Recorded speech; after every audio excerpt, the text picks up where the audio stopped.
유대인들의 신앙 교육 중에 한 가지는 식탁 교육입니다.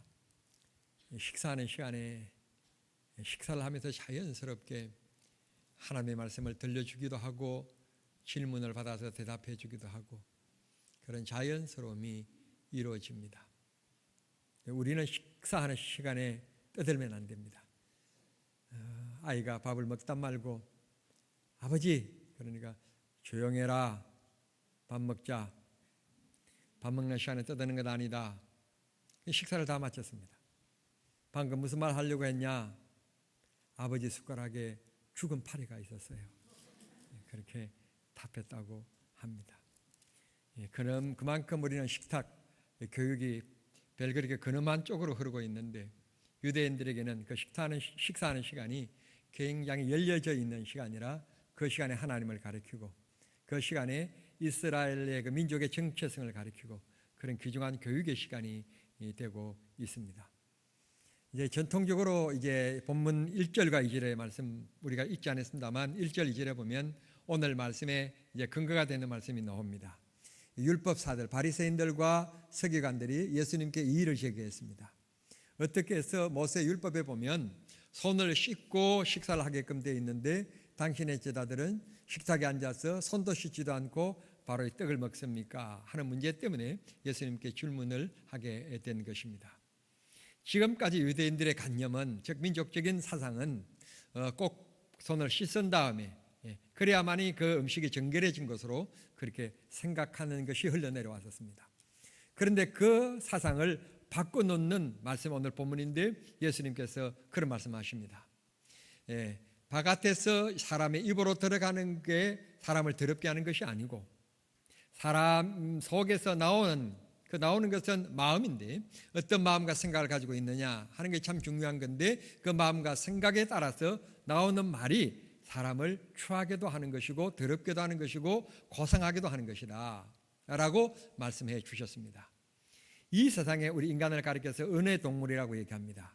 우리는 말을 들어보면 그분의 지적인 수준과 영적인 수준을 우리가 대략 측량할 수가 있게 되는 것입니다. 그분의 얘기를 들어보면 믿음이 어느 정도인지 그 척도를 지어볼 수가 있게 되어지고 그 얘기를 들어보면 이분은 교회에 어떤 직분을 가지고 있는 분이지만 또 교회 생활을 오래 하셨지만 세상적이구나 아직까지도 거듭나지 못했고 아직도 예수를 만나보지 못한 분이시구나 그런 것을 우리가 깨닫게 되는 경우들도 있는 것입니다.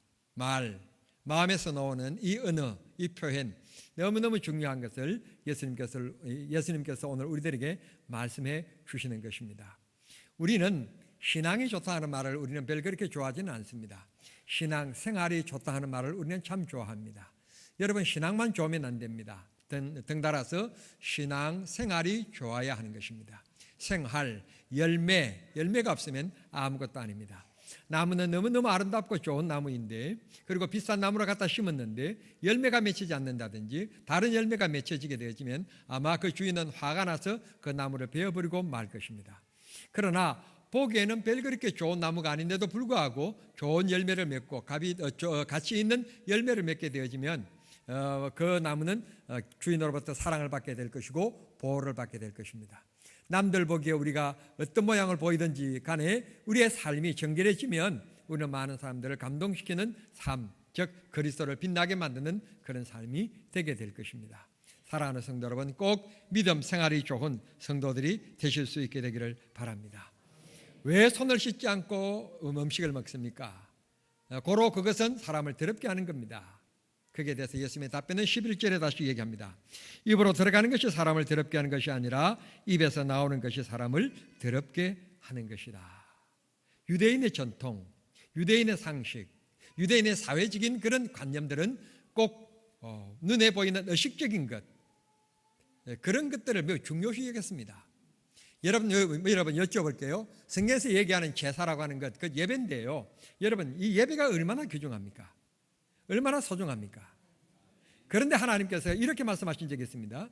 나는 예배를 원치 아니하고 제사를 원치 아니하고 인애를 원한다. 긍휼을 원한다. 그런 말씀하셨습니다.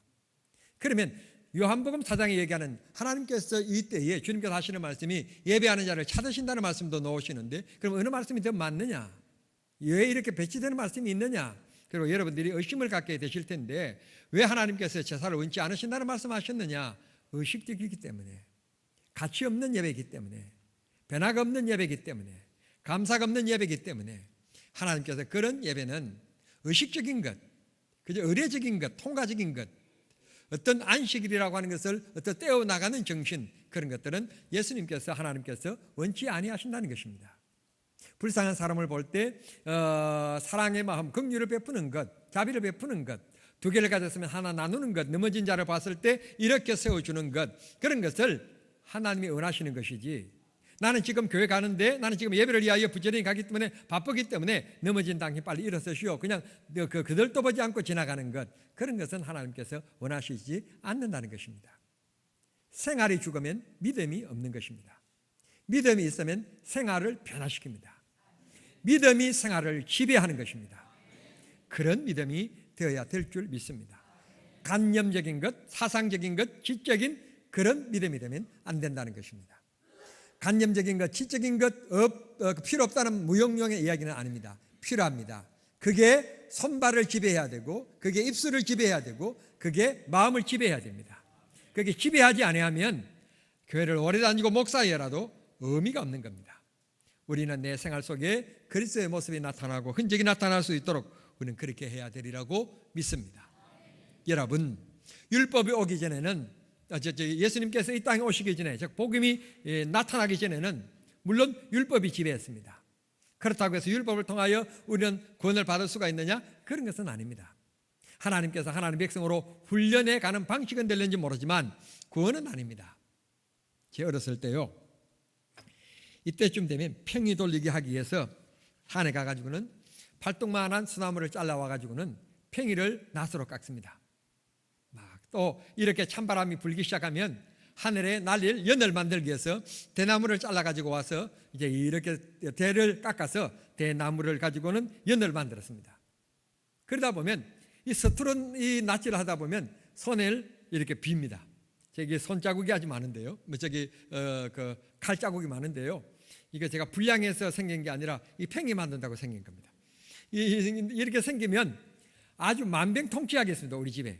그게 바로 뭔가 하면 살점이 덜렁덜렁하고 지금 피가 줄줄줄 흐르는데 우리 어머니는 장독대 가가지고 된장을 퍼옵니다.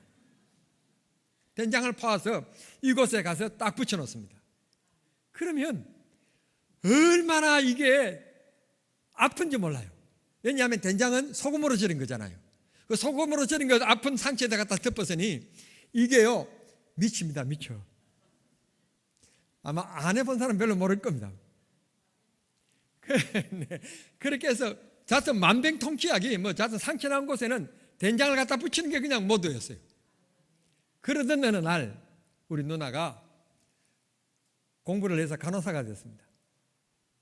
이걸 된장을 갖다 붙이는 걸 보고 그만두었을까요? 아주 그걸 했을까요? 깜짝 놀라면서요. 그러면 안 된다고. 그리고는 소독약을 하고 얇은 천인 붕대라는 것 얇은 천으로 감고 지금은 밴드를 붙입니다만 옛날에는 밴드가 없었으니까 감고 얼마나 편하고 좋은지. 그러면 그 다음날 아침 되면 불면 꺼슬꺼슬하게 다 그냥 거의 다 나왔어요. 된장을 붙였을 때는 퉁퉁 부숴 안 나와요. 며칠 가요. 며칠 가. 여러분, 우리가 이 세상을 살아가면서 의식을 따지고 공식을 따지고 순서를 따지고 논리를 따지고 이성을 따지고 필요합니다. 필요하지만 정말 필요한 것이 있습니다. 그건 바로 뭔가 하면 예수 그리스도의 사랑입니다. 내 마음속에 예수 그리스도가 계시면 그로 표현되어지는 말 한마디가 여러분 모든 사람의 마음의 상처, 여러분 다른 약이 필요 없습니다. 내 말 한마디, 입에서 나오는 그 말 한마디가 상처받은 마음을 치료시킵니다. 반대로 예수가 없는 마음에서 나오는 이 말 한마디가 마음에 상처를 줍니다. 제가요 대단히 죄송합니다. 이 설교 시간에 지난 10월 1일 날 새벽 기도를 좀 제가 긴장을 했었나 봐요.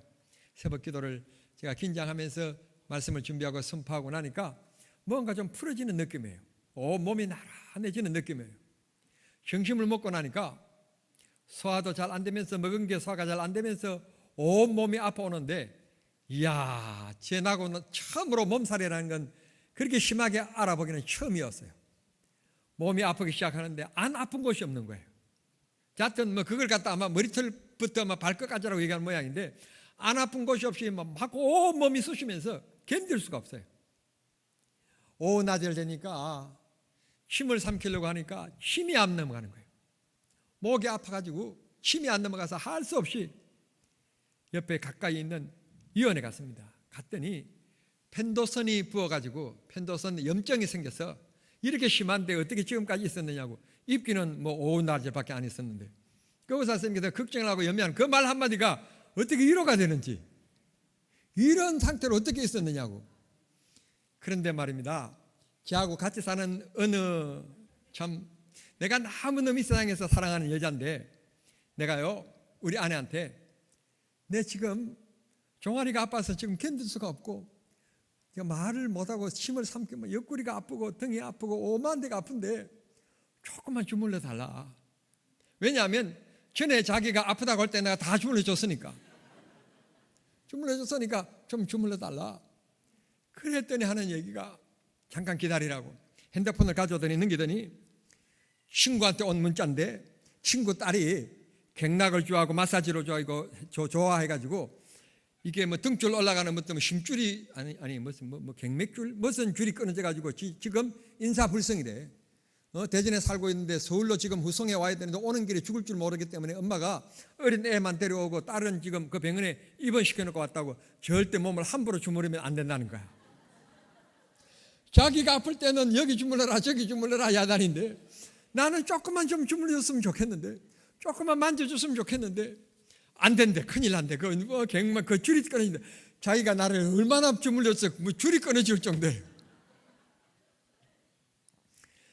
말 한마디에 위로가 되기도 하고, 내가 그 아픈 중에서 내 마음속에 다짐을 했습니다. 다음에 보자. 다음에 보자. 성도 여러분, 오늘 예수님께서 성도들의 말 한마디가 얼마나 소중한가. 그건 예수 그리스도를 모신 마음속에서 나오는 말이기 때문에 우리는 남을 격려하고 위로하고 축하하고 힘을 주는 그런 사람이 되어야지, 아픈 상처에 더 아프게 만드는 된장과 같은 역할을 하는 사람이 되면 안 될 줄 믿습니다. 본문 17절과 18절을 다시 읽겠습니다. 본문 17절과 18절을 다시 읽겠습니다. 17절과 18절입니다. 같이 읽습니다. 입으로 들어가는 모든 것은 배로 들어가서 뒤로 내버려지는 줄 알지 못하느냐. 입에서 나오는 것들은 마음에서 나오나니 이것이야말로 사람을 더럽게 하느니라. 아멘. 먹는 문제가 중요한 것이 아니라는 것입니다. 우리 그리스도인들은 잘 먹기도 해야 되겠고, 잘 입기도 해야 되겠고, 잘 배우기도 해야 되겠습니다. 그러나 무엇 때문에 배우고 무엇 때문에 입고 무엇 때문에 우리는 먹어야 합니까? 더 힘들고 어려운 사람을 도와주고 이 땅에 그리스도의 은혜가 넘치게 하는 데 쓰임받기 위해서 우리는 배워야 하고 입고 먹는 존재들입니다. 살기 위하여서 내 목숨을 위해서 먹는 게 아니라 하나님의 거룩한 뜻을 나타내기 위해서 우리는 건강을 잘 관리하고 또 배움도 축적해야 될 줄로 믿습니다. 그래서 특별히 쉽게 돈 들이지 않고 큰 노력 없이도 우리가 그리스도를 빛내게 만들 수 있는 것이 바로 언어인데, 말인데, 이 말을 통해서 우리 서로 격려하고 위로해 주는 저와 여러분이 되어야 될 줄 믿습니다. 요즘에 헌법 분명히 보면 남녀는 평등하다라고 되어 있는데 헌법보다도 저 위에 있는 것이 아닌데도 불구하고 각 시, 군, 의회에서 혹은 경기도 의회 같은 곳에서 조례를 만들어서 자꾸 성평등, 그래서 기독교를 참 힘들게 만들고 어렵게 만듭니다.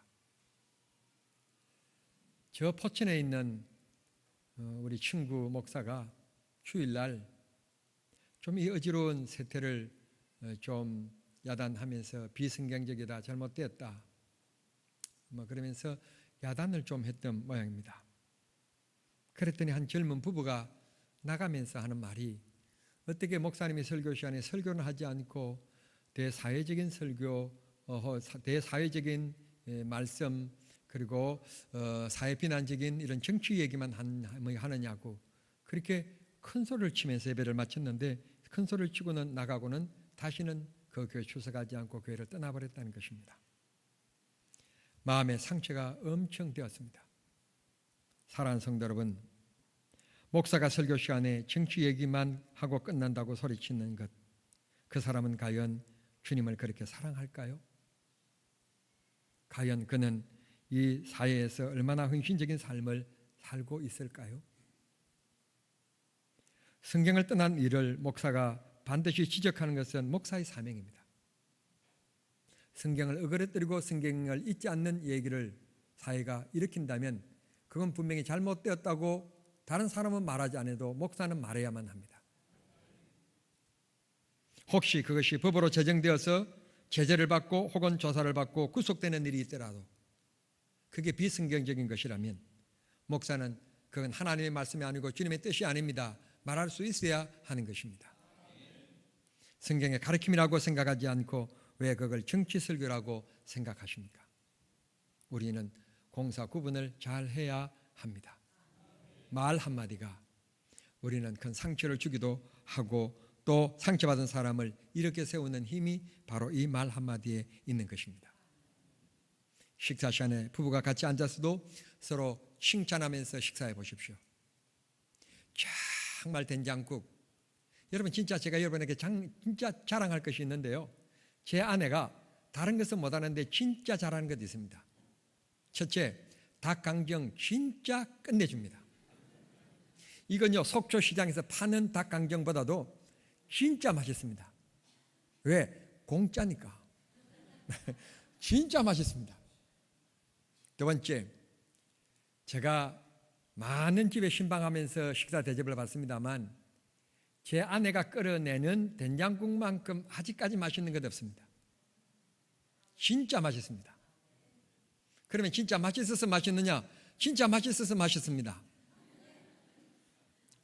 저는 밥을 이렇게 먹습니다. 짜면 반 숟갈 먹고 싱거우면 2숟갈 떠 먹습니다. 진짜 된장국 잘 끓입니다. 그리고는 진짜 너무 짤 때는 제 아내 안 봤을 때 모르게 살짝 물을 붓습니다. 내 입에 맞춰 먹으면 되는 거지. 꼭 뭐 맞춰줄 걸 기다릴 거 뭐 있습니까? 그러면서 저는 얘기합니다. 혹시 물 붓는 것을 봤을 줄도 모르니까 사람이 재려지면 참 안다는가 봐요. 혹시 봤을 줄 모르니까 제가 꼭 덧붙이는 말이 있습니다. 된장국 하면 역시 손영주다. 최고다. 그러면서 된장국 절반은 제가 퍼먹고 맙니다. 제 아내는요 신납니다.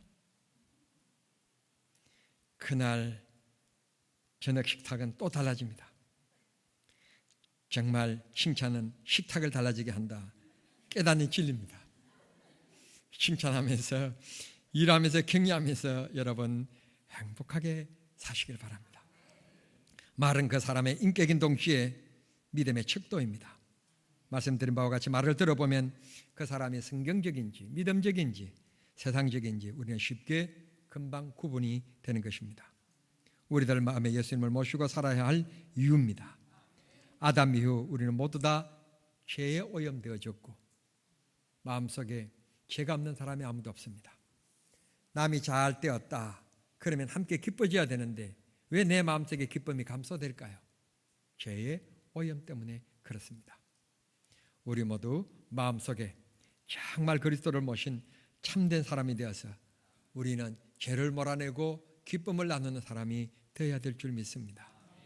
일전에 제가 예하를 든 얘기인데요, 옛날 영국의 아주 보수적인 지역에 백인들이 살고 있는 그 지역에 저 보수적인 신앙을 가지고 있는 그런 동네 분위기입니다. 아가씨가 너무너무 참하고 너무 정직하고 순진한 그런 아가씨가 있었는데 어느 날 보니까 이 아가씨 배가 이상한 겁니다. 아이를 가진 겁니다. 보수적인 이 동네에서는 이 일이 잘 용납되지 않았고 이해가 되지 않는 겁니다. 동네 사람들은 그 아가씨를 붙잡고 대간절 이 뱃속에 든 아이의 이 아버지가 누구냐, 이 주인이 누구냐 라고 물으니까 이 아가씨가 대답을 잘 못하다가 내뱉는 말이 목사님이라고 대답을 했습니다.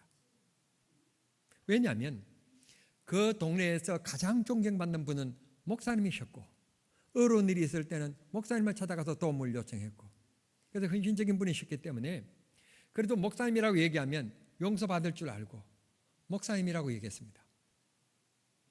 동네 사람들이 목사님께 몰려들었습니다.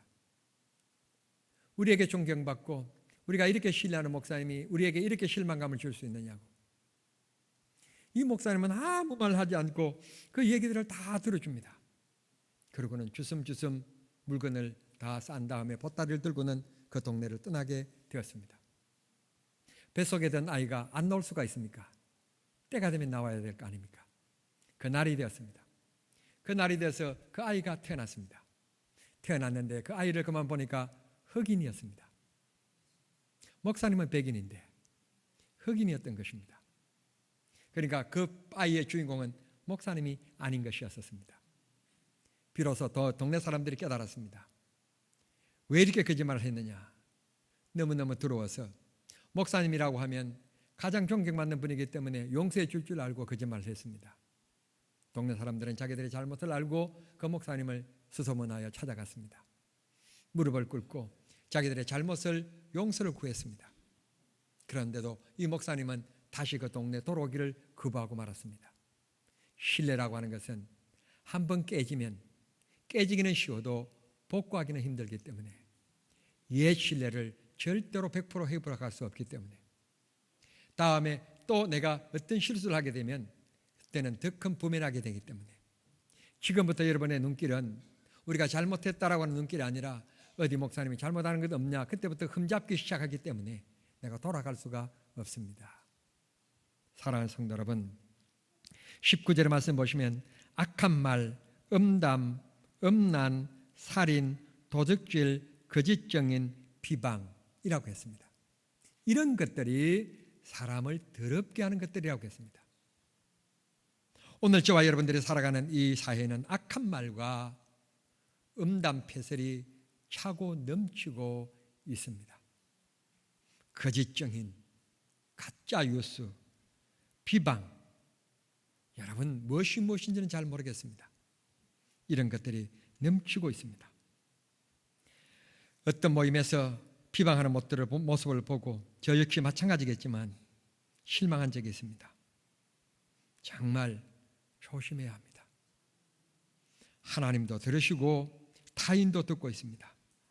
그게 바로 내 인격의 척도입니다. 아, 저분에게는 절대로 말 조심해야 될 사람이구나. 그렇습니다. 우리 기독교인들은 바로 더럽게 하는 것은 더러운 음식이 입으로 들어가는 게 아니라 내 마음속에서 나오는 말인데 그것들은 바로 악한 말이라고 그랬습니다. 남을 깎아내리는 것, 남을 업신여기는 것. 절대로 악한 말을 하지 마십시오. 남을 높이십시오. 악한 말을 하고 싶거든 입을 다무시고 침묵의 훈련을 하십시오. 또 한 가지는 음담 폐설입니다. 그 다음에 또 살인입니다. 도적질이라고 했습니다. 거짓 증인입니다. 글쎄요, 저는 잘 모르겠습니다. 대통령께서 하시는 말씀이 우리나라에 가짜 뉴스가 넘친다고 그럽니다. 대통령께서 아마 그렇게 말씀하신다면 정말 그럴 거라고 저는 생각합니다. 이런 사회가 되면 불행한 것입니다. 서로 비방하는 것. 어느 교회든지 간에 비방하지 않는 교회가 어디 있습니까? 정말 다른 곳은 다 모르지만 교회는 그러면 안 되는데 왜 교회에 이런 비방하는 문제들이 많을까요? 정말 자랑스러운 교회 하나가 있는데요. 그 청남중앙교회입니다. 청남중앙교회 가보면 정말 그런 게 없습니다. 일단은 목사가 멋있게 생겼기 때문에 그렇고 우리 교인들이 얼마나 착하고 좋은지 모릅니다. 우리 교인들 정말 한 분 한 분 뜯어놓고 보면 정말 잘생겼다고 말하지는 못하지만 다 매력적이고 너무너무 귀하고 너무너무 아름답습니다. 여러분 절대로 비방한다는 것 쉽게 할 수 있습니다. 여러분 자연인이란 말을 많이 합니다. 어떤 사람이 머리도 빗지 않고 교회 옵니다. 그래서 우리는 그런 머리를 가리켜서 까치 지은 집이라고 얘기합니다. 까치 지은 머리라고 얘기합니다. 그럴 때는 자연스러워서 좋다고 얘기하면 되지 않겠습니까? 내가 생각을 조금만 바꾸면 비방 대신 칭찬이 될 수 있고, 비방 대신 내 마음이 어두웠던 곳에 빛이 되신 그리스도가 찾아와서 빛되고 감사와 감격이 있을 수 있는데, 마음을 조금만 바꾸십시오. 누구로? 예수 그리스도로 마음을 조금만 바꾸면 이 세상은 얼마든지 아름답고 복되게 되리라고 믿습니다. 나 때문에 이 세상에 그리스도의 빛이 비치게 되어지고 그리스도의 모습이 나타날 수만 있게만 된다면 그게 기쁨 아니겠습니까? 하나님께서 우리를 그렇게 사용해 주시도록, 하나님께서 우리를 그렇게 선한 도구로 사용해 주시도록 기도하고 주님께 맡기며 살아가는 우리 정남중앙의 성도들이 될 수 있기를 바랍니다. 그래서 여러분의 입술에서는 감사와 칭찬 그리고 기쁨, 은혜가 있어서 여러분을 대하는 모든 사람들이 기쁨을 누리고 여러분을 대하는 사람들이 그리스도의 향기를 느끼며 살아갈 수 있게끔 그렇게 고귀한 삶을 살아가는 축복의 성도님들이 다 되실 수 있게 되기를 우리 주님 이름으로 축원합니다. 기도하겠습니다. 하나님 우리 아버지 감사합니다. 주께서 저희들을 사랑해 주시고 축복해 주시니 감사합니다. 우리를 더럽게 하는 것이 무엇인지, 내 인격, 내 삶 정말 하나님 앞에 고귀하게 되기를 원하는데 하나님께서 우리를 그렇게 소중한 존재로 사용해 주시기를 원합니다. 내 입술을 통하여서 정말 하나님의 거룩함이 나타날 수 있게끔 도와주시고 하나님 앞에 기쁨이 될 수 있게 하여 주옵소서. 생각 없이 그리고 욕심으로 내뱉는 말 때문에 남에게 상처받고 그리스도의 영광을 가리는 일이 있지 아니하도록 하나님 우리를 선하게 하시며 다윗의 기도대로 내 입술에 파수꾼을 세워 주시옵소서. 예수님의 이름으로 기도하옵나이다. 아멘.